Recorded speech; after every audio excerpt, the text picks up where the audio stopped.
ஆண்டவரும் இரட்சகருமாகிய இயேசுவின் நாமத்தினால் உங்களை வாழ்த்துகிறேன். கர்த்தர் கிருபையாய் மீண்டும் ஒரு புதிய நாளை காணும்படியான பாக்கியத்தை கொடுத்திருக்கிறார். இந்த நாள் நம்முடைய ஆவிக்குரிய சிந்தனைக்காக நியாயாதிபதிகள் 6ஆம் அதிகாரம் 14ஆம் வசனத்தை நான் வாசிக்கிறேன். அப்பொழுது கர்த்தர் கிதியோனை நோக்கி பார்த்து, உனக்கு இருக்கிற இந்த பலத்தோடு போ, நீ இஸ்ரவேலை மீதியானின் கைக்கு நீங்களாக்கி ரட்சிப்பாய், உன்னை அனுப்புகிறவர் நான் அல்லவா என்றார். இருக்கிற இந்த பலம் போதும் இப்போ என்று ஆண்டவர் கிதியோனை அனுப்புகிறார். எந்த சூழ்நிலையில் 7 வருடம் இஸ்ரவேல் ஜனங்கள் மீதியானர் கையில் அடிமையாக ஒப்புக் கொடுக்கப்பட்டு அடிமைத்தனத்தில் இருக்கிறார்கள். அந்த சூழ்நிலை ஆண்டவர் இஸ்ரவேல் ஜனங்களை விடுவிக்கும்படியாய் விரும்புகிறார். இஸ்ரவேல் ஜனங்களை அவர் நினைத்தபடியினாலே, நினைவு கூர்ந்தபடியினாலே கிதியோன் என்கிற ஒரு வாலிபனை எழுப்புகிறார். அவன் ஏற்கனவே பயந்து கோதுமை மணிகளை பிரித்தெடுக்கிறான். அப்பொழுது கர்த்தருடைய தூதனானவர் அவனை சந்தித்து, பராக்கிரமசாலியன், கர்த்தர் உன்னோடு இருக்கிறான் காரியங்களை பேசிக் கொண்டிருக்கிறார். அதோடு மட்டுமல்ல, சொல்லும் போதுதான் நீ புறப்பட்டு போ, மீதியானர் கைக்கு இஸ்ரவேலை நீ நீங்களாக்கி விடுப்பாம. அவர் யோசிக்கும் பொழுதுதான் உனக்கு இருக்கிற இந்த பலம் போதும், நிச்சயமாகவே நீ உன்னால் முடியும் என்று சொல்லி ஆண்டவர் சொல்லுகிறார். இருக்கிற அந்த பலத்தை வச்சு எப்படி நான் யுத்தம் பண்ண முடியும்? அவன் தன்னுடைய வீட்டின் சூழ்நிலை எல்லாவற்றையும் சொல்லுகிறான். ஆனா ஆண்டவர் எப்படி பார்க்கிறார்? இருக்கிற பலம் போதும், போப்பான், நான் உன்னை கொண்டு காரியங்களை செய்வேன். அதே மாதிரி கீழ்ப்படிந்து போகிறார். யுத்தத்திற்கு பயன்படுத்தப்பட்ட பொருட்களை பார்த்தால் ஆச்சரியப்படுகிற ஒரு பானை, ஒரு தீவெட்டி, ஒரு எக்காலம், இவைகளை வைத்து யுத்தம் செய்ய முடியுமா? ஆனால் இவைகளை வைத்து யுத்தம் செய்ய முடியாது. ஆனால் ஆண்டவர் சொன்னதை செய்ய முடியும். பானையை உடைக்க வேண்டும், எக்காலத்தை ஊத வேண்டும், அந்த தீவெட்டியை உயர்த்தி பிடிக்க வேண்டும். அதற்கு பெரிய பலம் ஒன்று தேவையில்லையே. கிதியோனை அவன் சார்ந்த ஆட்களையும் கர்த்தர் செய்யும்படியா செய்தார். அதை செய்தார்கள், அவ்வளவுதான். மீதியானவர்கள் முறியடிக்கப்பட்டார்கள். கர்த்தர் யுத்தம் பண்ணினார். யோசித்து பாருங்க. இன்னைக்கு நாம் நினைக்கிறோம், இவ்வளவுதான் இருக்குது, நான் எப்படி செய்ய முடியும்? இவ்வளவு பலத்தை வச்சு என்னெல்லாம் பலனே இல்லப்பா, இந்த இவ்வளவு பெரிய வேலையை செய்ய முடியாது, இவ்வளவு பெரிய ரிஸ்க் எடுக்க முடியாது, இவ்வளவு பெரிய காரியத்தை நடத்த முடியாது. இருக்கிற சூழ்நிலையை வைத்து, பலத்தை வைத்து நாம் அப்படித்தான் பேசுவோம். ஆனால் ஆண்டவர் சொல்லுவார் என்று சொன்னால், அனுப்புவார் என்று சொன்னால், இருக்கிற பலம், இருக்கிற பணம், இருக்கிற எல்லா சூழ்நிலையும் போதுமானதாக இருக்கும். அதை நான் பெற்றுக்கொள்ள முடியும், ஜெயிக்க முடியும். அதுதான் உண்மை. அநேக நேரத்தில் நாம் அதை மறந்து விடுகிறோம்.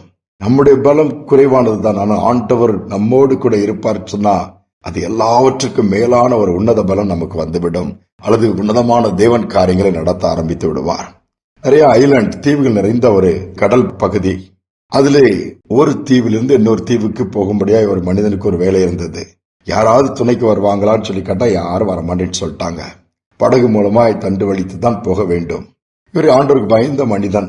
என்ன செய்வது? ஆண்டவரே, நான் போகணும், தனியா என்னால போக முடியுமாங்கிற ஒரு கடினமான ஒரு நிலைமையில இருக்கிறேன்னு சொல்லி ஜெபம் பண்ணும்போது ஆண்டவர் உணர்த்தினான், இப்போ நான் கூட வருவேன், நடத்துவேன்.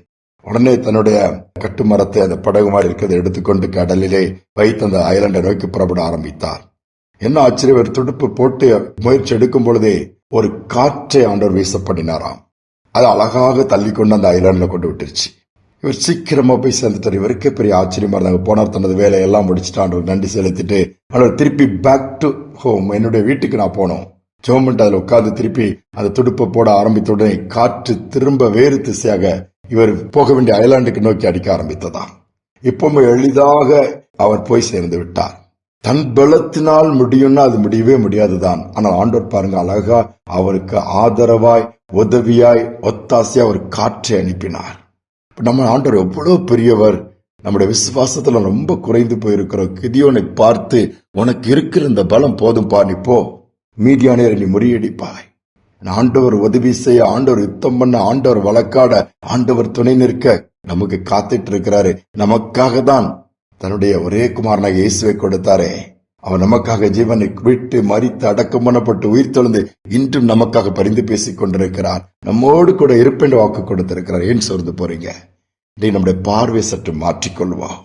இவ்வளவுதான் இருக்குது, இப்படிதான் இருக்குது, இதை வச்சு இதுதான், இதை வச்சுதான் இவங்கெல்லாம் இதை செய்து விட மாட்டாங்க.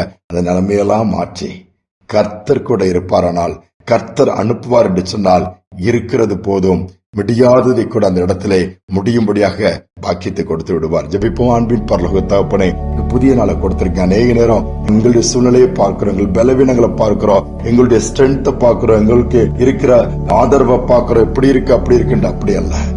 அவைகள் போதும், அதையும் தாண்டி நீர் எங்களுக்காக செய்கிறத அந்த நாட்கள் பார்க்க உதவி செய்ப்பா. நீங்க அனுப்பினீங்கன்னா, நீங்க சொன்னால் நிச்சயமாக அது நடக்கும். அவனமாகவே செய்ய நீர் வல்லவரா இருக்கு. கிதியோனோடு கூட இருந்து மீதியானவரை முறியடித்து 7 வருஷ அடிமைத்தனத்தை நீ மாற்றிக் கொடுத்த தேவன். இந்த நாளிலும் முடியலையே, செய்ய முடியலையே, பலன் இல்லையே, நான் என்ன செய்வேன் தத்தளிக்கிற, புலம்புகிற, வேதனையோடு உட்கார்ந்து கொண்டிருக்கிற சோர்ந்து போன பிள்ளைகளை தட்டி எழுப்பி உனக்கு இருக்கிற இந்த பலத்தோடு புறப்பட்டு போ, நான் உன்னை நடத்துவேன்னு சொல்லி தைரியம் கொடுங்கப்பா. மீண்டுமாய் விட்டு போன காரியங்கள், முயற்சி எடுத்த காரியங்கள், தோற்று போன காரியங்கள், அதை நினைத்து உட்கார்ந்து இருக்காதபடி முயற்சிகள் எடுத்து மீண்டுமா இயேசுங்கிற நாமத்தினாலே காரியங்களை செய்ய நீர் உதவி செய்யும். தாழ்த்தி ஒப்புக் கொடுக்கிறேன். துதிகனமாய் ஏற்றுக்கொள்ளும் இயேசுவின் நாமத்தில் பிதாவே, ஆமேன், ஆமேன். இருக்கிற அந்த பலம் போதும். அனுப்புகிறவர் ஆண்டவர் அல்லவா, காரியங்களை வாய்க்க முடியாது செய்வார். இந்த சிந்தனையோடு இந்த நாளை தொடருவோம். மீண்டுமாய் நாளை தினம் சந்திப்போம்.